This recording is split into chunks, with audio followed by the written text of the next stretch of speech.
15 февраль күнү Түркиянын басылмалары Курманбек Бакиев менен Жогорку Кеңештин депутаты Өмүрбек Текебаевдин жолугушканын жазып чыгышкан. Жолугушууда Бакиевдер Текебаевга ири суммадагы акча которуп, кыргыз оппозициясынын күчтөнтмөк жана алдыда боло турган президенттик шайлоого даярданышмак.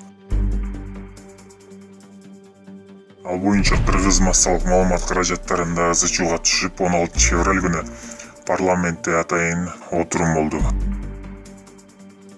Анда СДБКнын депутаттары Текебаевдин Кипрдагы жолугушуусу боюнча тез арада териштирүүнү буйрушуп, Чыныбай Турсунбеков атайын кызматка тапшырма берди. Бул боюнча атамекенчилер болсо муну бийлик тарабынан уюштурулган жалган маалымат каралоо деп баалашууда. Эгер бул маалымат чын болсо, анда Текебаевдин арту менен Бакиевдердин үй бүлөсү дагы кийинки президенттик шайлоодон кийин бийликке келип калышы толук ыктымал. Эми чындыгында кандай болгонун жакында билебиз. Чын төгүнү билинет.